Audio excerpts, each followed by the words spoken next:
Hello, everybody. So it's fantastic to have you guys back on the station. And once again, of course, like always, or most frequently, we have Lucy with us again. So it's very nice to have her join us again with this. Um, you guys have seen us go back and forth with the sessions. Sometimes Desatu will start out sharing information, and then somewhere in that process, Lucy will ask some questions. And that at times we've also done it where Lucy, through a variety of sources, will have a variety of questions, and we'll choose to do a session that's about those things, which is what this particular session will be about. It will be like that. So I know that Lucy is prepared, and so I'm just going to kind of relax into things and let my good buddy show up, and we'll be underway. So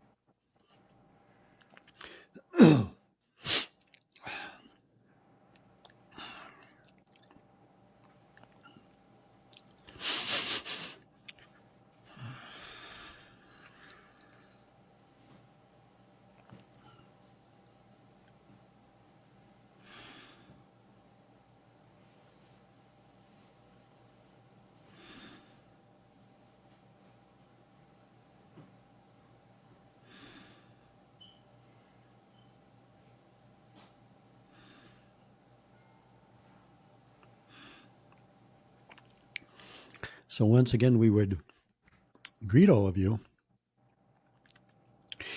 and hope that your day has been well. And as we have done in the past, to express our appreciation to all of you for the ability to have this interaction with all of you, because of course it adds very much to our experience also. So it's our understanding that you have questions for us today. And so we're, of course, quite happy to answer anything that you may have.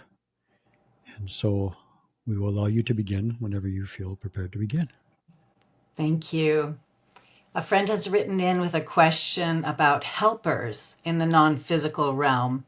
Any non physical beings who might be assisting us, supporting us, helping us navigate the physical realm. I guess you could call them any number of things, angels, guides, anything. So, can you speak to this? The presence of any kind of non physical helpers we have. So, what we would share with you today will be very similar to what many other sources on your planet have shared with you. The thing to remember from our perspective initially is that there is much more to you than what you understand from your present perspective. You are, in fact, an infinite being. You are vast in your connections throughout consciousness. And so you can maybe say that if you can imagine another aspect of this large consciousness that you are, knowing that there was an expression that it was associated out there someplace that was you. And so there's this idea from all the various aspects of consciousness that there are other aspects of that large you that are being expressed that are involving themselves in various situations. Now, some of these aspects of the larger you are quite aware of who and what they are. They see reality in a much different way than you do. They are aware of their connections, not only with all the various expressions of you, but with all the various expressions of other extensions, perhaps we'll say, of that larger you. And so, anytime that a portion, maybe we'll put it like that, of you as the larger self chooses to, maybe we'll use the word involve itself in a particular dimension of activity, especially in situations where you have largely sequestered yourself from the awareness of the rest of who and what you are. You will always then have support of many of these more aware aspects of yourself. You can almost look at it like you have, let's say you're 7, 8, 9, 10 years of age, and you have an older brother that's maybe 10, 12, 13, 14 years, or sister older than you are, somebody who knows the lay of the land of things better than you do. From that vantage point, they're guiding you through your life, they're helping you with your life. These individuals do the same thing. But of course, they have a much wider scope of view of what it is that's going on in your reality and why it's going on in your reality. They're also very aware of what your, we'll call them in this moment because it's familiar for you, what your intents are in this life. Some of the things that you sort of came into this life wanting to explore, various themes that you wanted to explore. They're always there to help you, to kind of nudge you back in the direction of choices, of things that you can do, actions you can take, all of those various things that will help you in your exploration of how you would like to explore this reality. Now, the key is always in you allowing yourself to become aware of the information that they're providing for you, because it actually is continual. They're giving you little hints all day long. They're showing up in your dream time. They show up in many, many, many ways in your environment.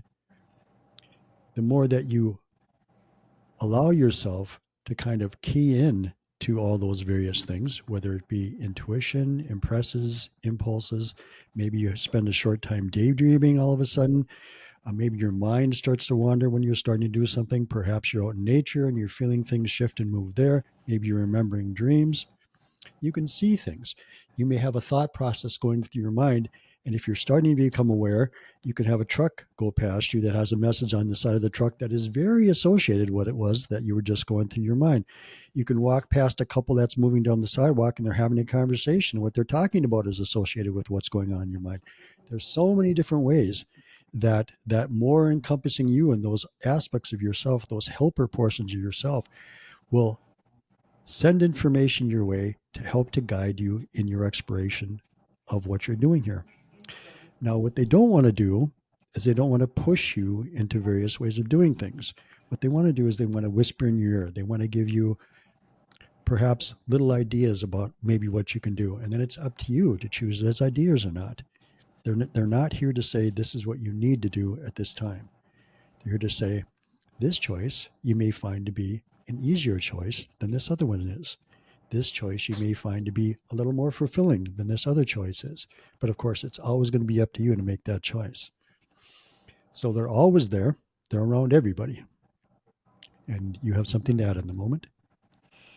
If we'd like them to push us, we'd actually like a bigger nudge than just a gentle suggestion. Is that something we can ask of ourselves and receive? It is definitely. You can ask to do that. And when it happens like that, which it can, you can ask for a thing to be more intense. However, understand that the pace that they do it with for you, they do it because they know all of you. They understand your beliefs. They understand your expectations. They understand how attached you are to this reality still. So they will present information to you in a way that allows you to move in a fairly comfortable manner. You can ask for it to be more dramatic. You may, however, find that you're confused if that's happening. You may find you're a little anxious if that's happening. You don't know until it will occur. If you find those things going on, you can always change your mind. You can change your mind in the midst of what's going on. Doesn't mean it's going to stop immediately, but you can change your mind in the midst. But you can do that. You can ask, in fact, for things to be more challenging for you in that regard. And they will. Now, not always, because they will look at the individual. And if they think it's within you to be able to do that, then they will do that. If they know it is not within you to be able to do that, they will not do that with you. Okay. Once I asked that the volume be turned up on my guidance, and that was helpful because it was turned up for a time. So that wasn't quite a push, but it was like making it easier for me to hear, especially at the beginning. Curious what your thoughts are about that. Yes. And and you can, in fact, suggest that there are particular channels that you seem to have an easier time paying attention to. And you can ask that. I would like most of the information to come through these channels if we could, because those are what I usually tend to pay attention to. And then what happens is that they start to tap you on the shoulder in other places anyway. And so, because what will occur is that regardless of which channel you use, you'll start to become familiar with the feel of the helpers that you have as you get that information. And so then you'll learn to recognize it in other places in your life. And so they'll begin to do that as well. On the one hand, I love the idea that our helpers are actually all aspects of us. On the other hand, a part of me kind of likes the idea of getting help from an angel or something else, and I don't associate that with an aspect of myself. What's your opinion about that? So again, in the most foundational way, all of consciousness is all of consciousness. There is no separation. Now, like in your ocean, you can have many flows within the ocean that are like different temperatures than the other, or some are a little bit more salty than another, right? They're still the ocean, but they have a little different qualities to them, but they're all connected to all of the ocean. It's similar with all of you, with all of us. And so there are unique expressions of consciousness. And so you can say, yes, there's information that's coming through that unique expression of consciousness because you are still, however, all of consciousness. It still, in that sense, comes through you, but it's coming through an expression of consciousness that is a little different than your expression of consciousness. So, in that regard, there is a feeling to it that is different than what it feels like to feel yourself. And so, yes. And so, there have been, again, in your history, individuals similar to ourselves that have shared information with individuals, and they have not been what you would say is a part of the temperature, maybe we'll use, of the water of that flow in the ocean. They're a different stream in the ocean, right? And so that information is shared like that. Those types of things typically are associated with aspects of consciousness that your stream of consciousness is already familiar with before a part of that stream of consciousness has this experience. And so there are individuals like to call them contracts, perhaps, or something, agreements maybe, that are made. If, in fact, the individual here in this dimension has chosen the expiration, because it depends on the choice, right? If they've made that, if they've made other choices associated with it, then in fact, timing can occur where those types of things, a doorway will open for that. And then there'll be a moment or several moments, depends on what that interaction is about, where the knock will come on the door and you'll be able to choose then. Do you want to open that door or do you not? And that happens in many, many, many different ways with many expressions of all of what we are. So, yes, it does in fact happen like that as well.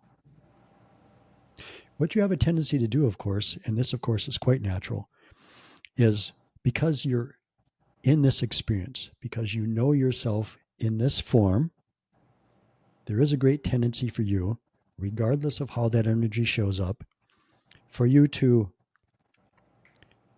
place it in a form that makes sense to you. Angels make sense to you. They have wings, but by and large, they have a human form. Aliens and extraterrestrials make sense to you. Again, their forms are largely similar. They have two arms, they have two legs, they can be different sizes, different colors, different shapes. The eyes might be bigger, smaller, whatever, but it makes sense to you, right? And so usually you will do something like that with yourself when you have other aspects of consciousness that will share information with you to make, first of all, you more comfortable. Secondly, to allow the greatest opportunity for the information to be shared with you. And again, from the standpoint that you cannot have information shared with you that is largely dissimilar from what you already know. You will not know how to compartmentalize it and to utilize your thought and your feeling process with it. It won't make sense because of the experiences that you already know. So that has to happen at a pace and in a way that you start to expand your awareness and you start to let more aspects of you in so that your understanding of thing grows. And as that happens, then more can be offered, and that's a continual process, of course.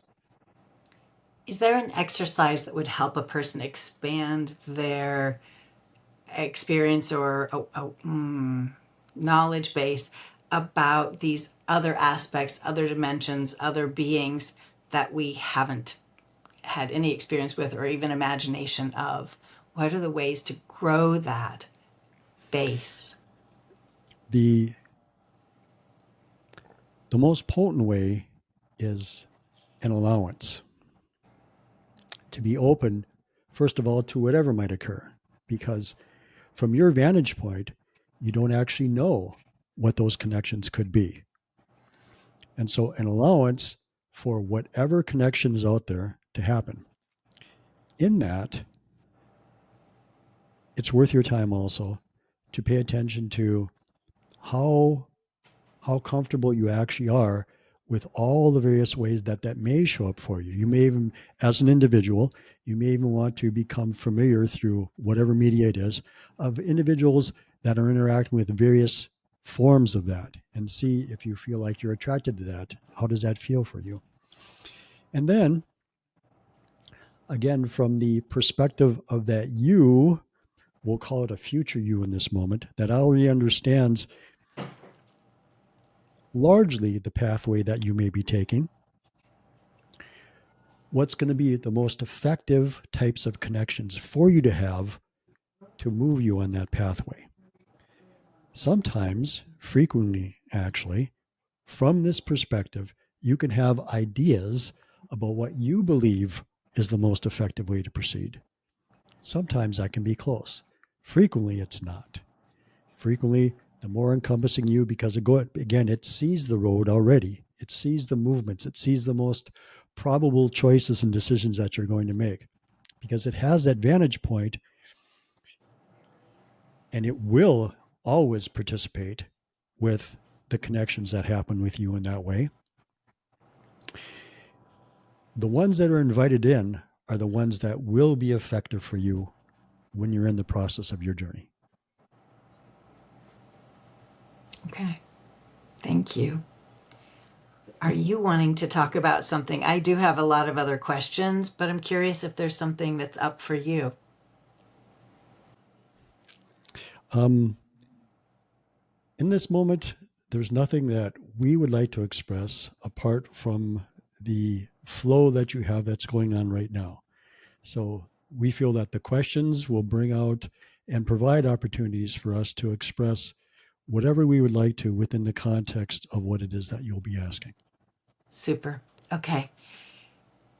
So the next question is that many of us are wanting to clear our physical density in order to feel more of the vast and spacious beings that we are. And we're wondering if this sort of clearing or raising of vibration can occur in a lot of different ways. And if you'd like to talk about those ways, one that someone wrote in about was if we were to focus on the electromagnetic space between the atoms in our cells as a part of expanding into that space and the boundarylessness of it, would we then feel more of the energetic beingness that we are?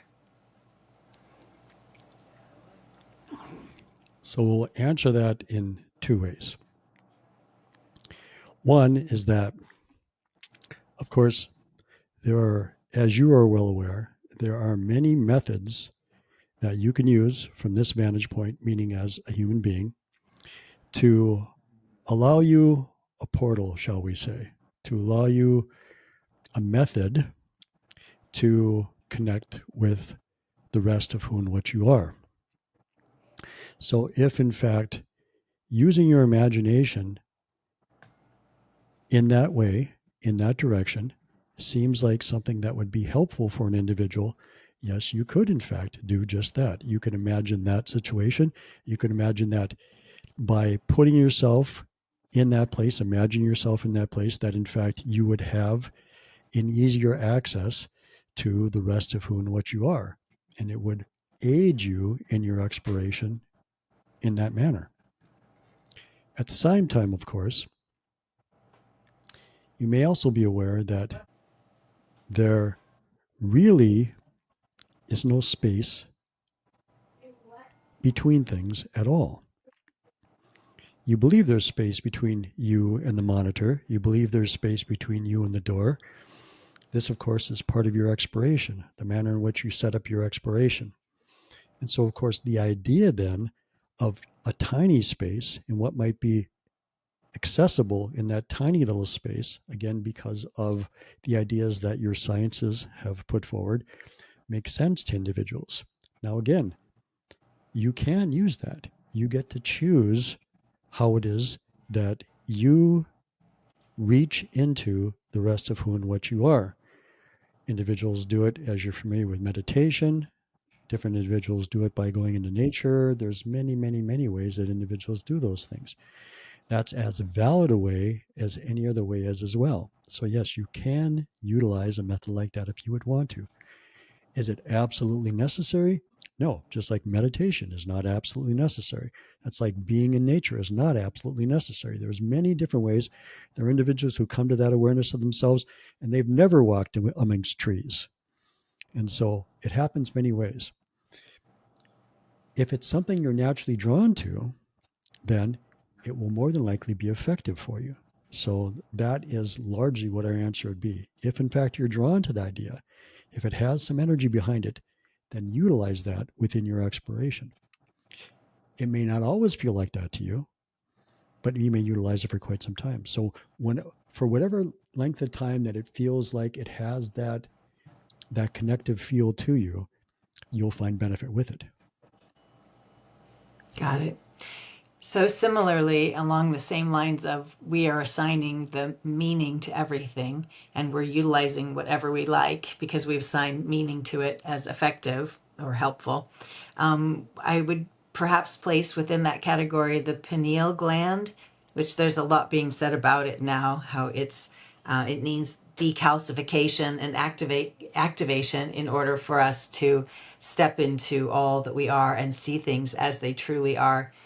Do you think that that's any different than any of these other invitations that we utilize to feel our broader It's perspective? Is basically the the same pineal thing. gland just it's the same? Okay.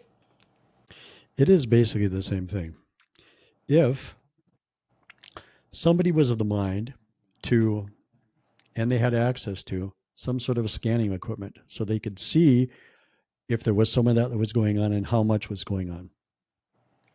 And then if they did not worry about that at all, if what they did instead is they pursued a greater awareness of themselves, what they would find is that at some point in that exploration of theirs, as their awareness grew and grew and grew, if the idea within them was that the calcification that's happening within this structure somehow inhibited that connection, what they would be able to do is be able to go back, have that scan done again, and there would be less there. Not because they did anything intentional to get rid of that, but because their movement brought that change about. And as you may already be aware, which is quite confusing to a number of individuals, is that you really have not brought a change about. It's actually a different form that you're involved with at that moment, which is a whole nother pathway to take. Shall we? We Because we're can, creating yes, anew in every moment, creating anew, correct? absolutely. Consciousness and energy are never static, they are dynamic, they're in motion all the time. And so the image that you view in front of yourself, the things that you see around you, are being recreated moment by moment by moment by moment by moment. Now they're being recreated in very similar ways to how you're experiencing them right now. It takes an awareness of science, especially maybe a little bit of chemistry, but basically physics, to understand that really the things that seem so very solid around you are not. They are, they will call them within those disciplines energy. We would suggest energy is consciousness.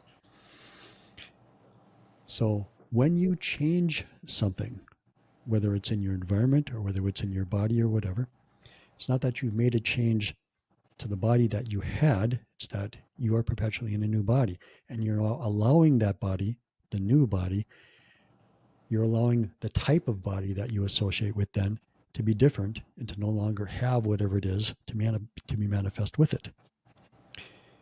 These types of things can happen incredibly rapidly with individuals. There are documented cases in your literature of individuals who have had their body filled with cancer one day and it's all gone the next day. So you can have things that occur incredibly rapidly for you. It's really just about how much will you allow in one way. But at the same time, you can do those things and do them with really out a strong memory of how much was going on right before the change occurred. And so when the change happens to you, you may not be quite so confused by it because it doesn't seem like a lot of change for you, because the memory that you're supplying with yourself at that moment allows you to see it in a different way. So, could we talk through the steps of that? It sounds like for the person who had cancer one day and no cancer the next, if I'm understanding what you're describing, they loosen their grip on that reality, their, I guess you could say, attachment to or their association with that reality, and that allows them to begin the shift. Is there something else that's going on that you can describe that would be helpful to people?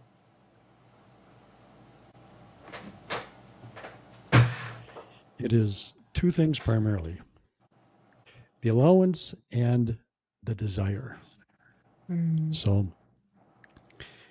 the desire, if it's genuine, tells that larger aspect of yourself that you're prepared for it. And then it looks for moments of allowance to allow those things to occur. So, again, there's a particular way that you've learned to look at your reality. And there's a particular way that you think about your reality. There's a particular way, and when we say you, of course, you understand that we're talking about individuals that express themselves within this dimension. So you believe things move in a flow of time. You believe that things change within that flow of time. What you don't understand is that you orchestrate your moments so that it fits your idea of how you believe time moves and how change occurs in your reality. You pull the moments into your experience that reinforce the beliefs that you have about your experience. If you reach a place where you're getting ready to have more change in your life, you can shift some things in your life. And that more encompassing you will pay attention to how you respond to that. Perhaps you come home for lunch from work and you toss your keys on a little dish that sits next to the steps, maybe just inside the door that you come in, and you live by yourself. And you prepare your lunch and you eat your lunch and you come back ready to leave the house, get into your car and drive back to the job site, and your keys are not in the dish. And you go, I'm pretty certain I dropped my keys in the dish. And so you begin to look around the house a little bit. Well, maybe I put them on the table. Maybe I dropped them in the bathroom or I put them in the bedroom or something like that. And you look around for a while. You walk back down the stairs, you happen to glance at the dish, and the keys are in the dish. No one but you has been in the house. So the keys weren't there, and now they're there. So this more expansive you, of course, orchestrated this for you, and then we'll pay attention to how it is that you respond to that event occurring in your life, because that's a relatively non-threatening event to happen in your life. Yet it expresses to you that things in your reality happen in a way that are different than what you actually believed in the moment. Will you walk right beyond it? Will you just shrug your shoulders and go, oh, here they are again? You won't even question it. Will you question it a little bit? Have you been into things enough where you go, oh, this is a pretty cool experience? You'll share it with your friends. You'll go, hey, I had this experience happen, where I uncreated my keys and I recreated the keys again, right? So those things are all a part of things. And so the desire to have the experience, to have an expansive experience, and then the allowance to let those experiences show up. And then they will show up like that. There will be little tests that'll be sent your way by that more encompassing aspect of you. They will see how you respond. And if you don't respond with anxiety, if you don't respond with fear, if you don't respond with thinking that your mental faculties are beginning to be changed in a way that you might not like, then more of those things will show up for you. And so again, it's a process. It's like everything else that you do in this life. It's a process. And again, the more encompassing you does not want it to be a traumatizing process. It wants to be a process that is smooth enough for you so you can continue to walk forward in the process. It wants to do it in a way where you fold those changes into your process. It does not want to make it abrupt. Although every now and then it'll do something like that for you. So one of the things that we would do is to maybe talk a little bit about the ideas that you utilize about your planet and in association with the ideas of dimensions. So various dimensions don't really occur on your planet. There are, as we've mentioned earlier with other things, there are many, many, many, many, many, many versions of your planet. Each of those versions of your planet are associated with many different dimensions. There are many versions of your planet that are associated with the same dimension.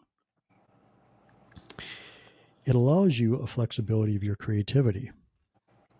So, and again, even the idea that you have of a flow of time, if you consider your history and you think of major events that are going on in your history, really, those events are occurring in this moment. They're happening on a planet Earth that is within your dimension, but it's a different planet Earth within that dimension, having a particular type of an expression. So there are all of the things that have occurred in your history, as well as all of the things, many of the things that will occur in what you call your future will be occurring for you in the same dimension. Some of them will be quite different than what you have going on right now. Now, at the same time, yes, there are all dimensions are occurring in the same place. So all dimensions. So it's not only that there's different versions of Earth here, but there are different versions around you all the time of any other planets that you're expressing yourself on, in any other galaxies that you're expressing yourself on, in any other universes that you're expressing yourself on, because they're all occurring, in a sense, in one place, shall we say, right? Because there is no space within consciousness. So, as far as different expressions of physical reality, there are many changes, of course. And what you can do, what anybody can do, because there are so many, is just utilize your imagination and think about what kind of differences there may be. And all of those, whatever it is that you can imagine, if you can imagine it, it's occurring within consciousness. And if your imagination is bringing up something that resembles a physical reality, which it will, because you don't have the ability at this time to imagine things by and large that are not associated with physical dimensions, you'll be experiencing a physical dimension of a particular time. So, in that, you have physical dimensions where the planets are largely water, and the individuals that inhabit those planets have a form that fits the way that that planet is. You have physical dimensions where, and a lot of your changes when you express yourself in a different dimension are different ways of utilizing your perception.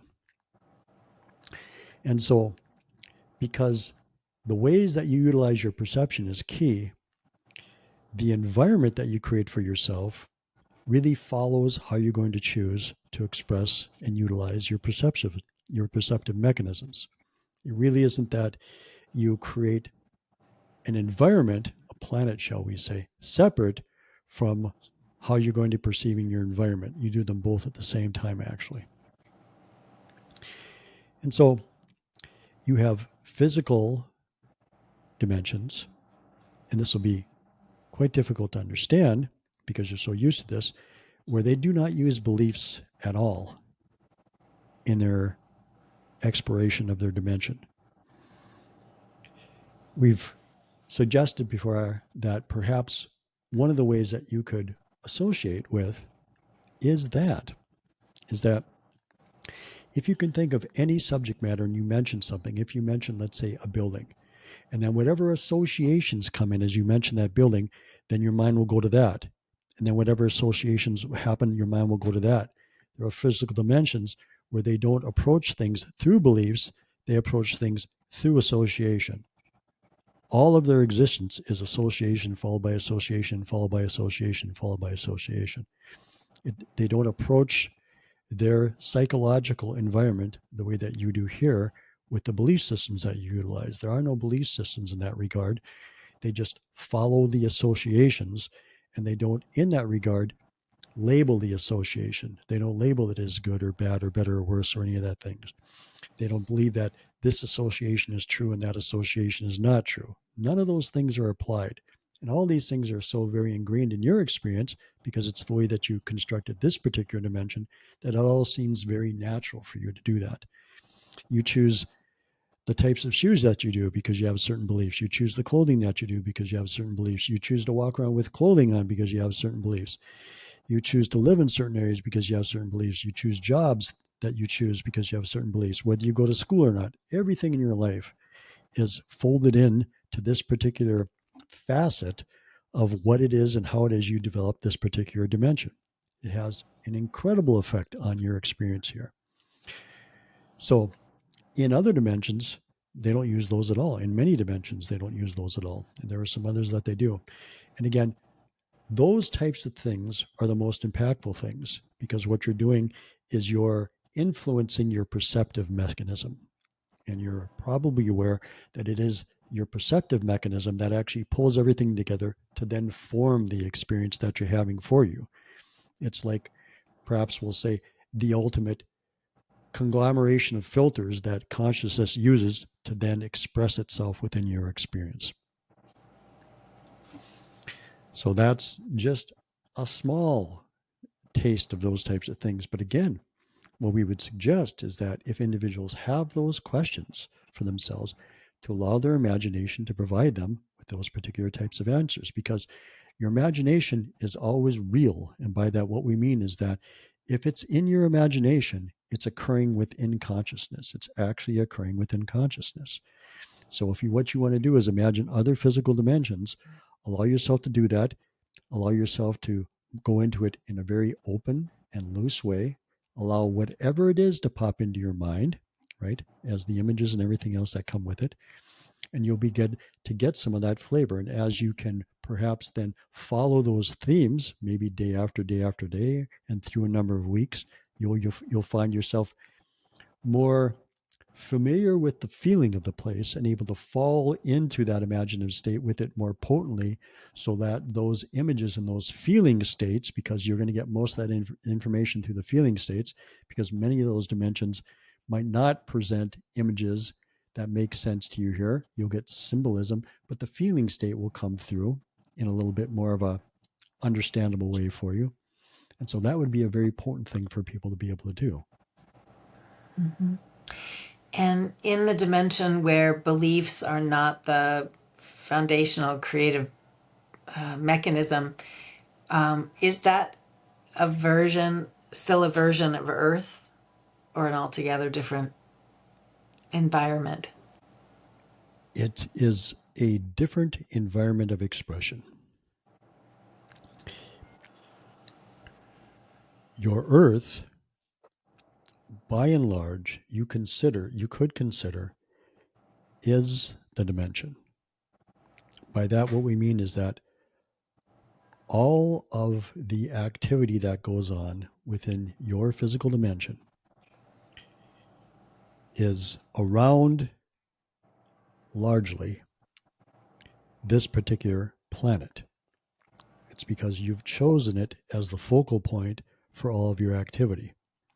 So when you have things, and because in this expression, you've chosen beliefs to be an integral part of this experience. So regardless of the version of Earth that you're experiencing, you will have that going on. So if you have expressions of other dimensions in places that don't utilize those, it will not be occurring on what you consider to be your planet. It'll be occurring someplace else. In that context, someplace else. Does it have a name, this other place? Well, of course, there are many. Any, of course, would be a translation because language, of course, is different in all these spots, and even the idea of intonation does not occur in the manner in which you're familiar with intonation here. Okay. So